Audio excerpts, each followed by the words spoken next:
উত্তরবঙ্গ সফরে গেছেন মাননীয় মুখ্যমন্ত্রী, সেখানে প্রশাসনিক বৈঠক করেছেন এবং প্রশাসনিক বৈঠকে ডিবিসিকে আক্রমণ করতে করতেই সারা দেশকে আক্রমণ করেছে মাননীয় মুখ্যমন্ত্রী মমতা বন্দ্যোপাধ্যায়। কি বলেছে শুনুন একবার। I have seen the report of Meghnad Saha, important legendary scientist. It was his comment that there is no need for dam. Dam রেখে দিয়েছে কেন? যার এলাকায় জল নেই তার এলাকায় গ্রীষ্মকালে জল সরবরাহ করবার জন্য। আর গ্রীষ্মকালে আমি যদি জল চাই পাবো না, আর বর্ষাকালে তোমরা জল ছেড়ে দেবে আমাদের বাংলায়। তুমি ড্রেজিংটা তো কমসে কম করো, আর ড্রেজিং যদি না করো তাহলে ড্যামের প্রয়োজন নেই, ভেঙে দাও ড্যাম। নদীকে নিজের মতো যেতে দাও, আসতে দাও। গঙ্গায় যেমন জোয়ার হয়, ভাটা হয়, জোয়ারে জল আসে ভাটায় চলে যায়, তেমনি নদীকে ন্যাচারাল ফ্লো করতে। এই যে দিদি বললেন বাঁধকে ভেঙে দাও, বাঁধে আগে যেমন নদী ছিল সেই মতো নদী থাকবে, জোয়ার হবে, ভাটা হবে। কিন্তু দিদি জানে না ড্যাম এই বাঁধ ভাঙলে পার্শ্ববর্তী এলাকা বন্যায় ভেসে যাবে, ক্ষতিগ্রস্ত হবে। ঘাটাল আছে, পার্শ্ববর্তী এলাকা একেবারে বন্যায় প্লাবিত হয়ে যাবে, কৃষকের ধান জমি ডুবে যাবে। আর ডিবিসিকে কি আক্রমণ করবে দিদি? ডিবিসির জলেই তো পশ্চিমবঙ্গে আলু চাষ হয়, শস্য হয়, ধান হয়, গম হয়, আর ডিবিসিকেই দিদি আক্রমণ করছে। আর ফারাক্কা কেন না পশ্চিমবঙ্গকে না জানিয়ে জল খুলবে ভাই? পশ্চিমবঙ্গের প্রতিনিধি লোক থাকে ফারাক্কায়, বিহারের লোক থাকে ফারাক্কায়, ঝাড়খণ্ডের লোক থাকে ফারাক্কায়, সবাইকে মিটিং করে তারপরেই জল ছাড়া হয়। দিদি কোন এই পশ্চিমবঙ্গে কোন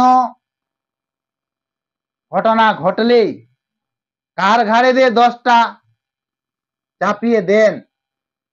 কখনো নেপালকে বলেন, নেপাল তো আলাদা দেশ, নেপালকে বলেন যে নেপালের জলেই নাকি এই উত্তরবঙ্গে বন্যা হয়েছে, নেপালকে ক্ষতিপূরণ লাগবে। এই পশ্চিমবঙ্গে কোনো কিছু হলেই সেই 10টা পরের ঘাড়ে চাপিয়ে দেন। কিন্তু উত্তরবঙ্গের মানুষরা বলছে না দিদি, যে বৃষ্টি হয়েছে, মেঘ ভাঙা বৃষ্টি, এই বৃষ্টি আমরা 40 বছর ধরে দেখিনি। মেঘ ভাঙা বৃষ্টির ফলেই কিন্তু বন্যা হয়েছে। দিদি কিন্তু অন্য কারো ঘাড়ে 10টা চাপিয়ে দিচ্ছে, বান ভাঙার পরিকল্পনা করছে। এই বান ভাঙার কথা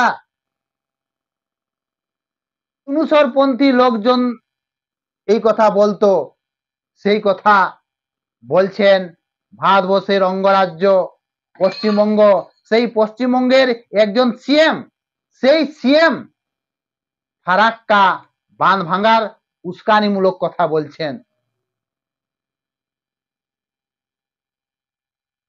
এই ভাষা একেবারে নিন্দনীয় ভাষা। ফারাক্কা বাঁধ থাকলে কত সুবিধা আছে অসুবিধা আছে সেটা পার্শ্ববর্তী এলাকার লোকজনের জানে।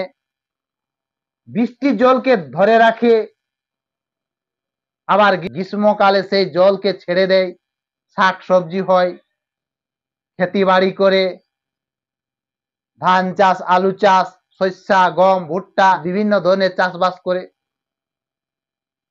দিদির একেবারে নিন্দনীয় অপরাধ, ফারাক্কাকে ভাঙার কথা উস্কানি ভাবে বলেছেন। এই কথা একেবারে নিন্দনীয় ভাষা, দেশ বিরোধীর মতো কথা বলছেন মাননীয় মুখ্যমন্ত্রী মমতা বন্দ্যোপাধ্যায়। বাংলাদেশে আগে বলতো যে ফারাক্কাকে ভেঙে দাও, গুড়িয়ে দাও, সেই কথায় সেই সুরেই কিন্তু আমাদের পশ্চিমবঙ্গের সিএম মাননীয় মমতা ব্যানার্জি সে ফারাক্কাকে ভাঙার উস্কানিমূলক কথা বলছেন। এই ভাষা একেবারে নিন্দনীয় ভাষা।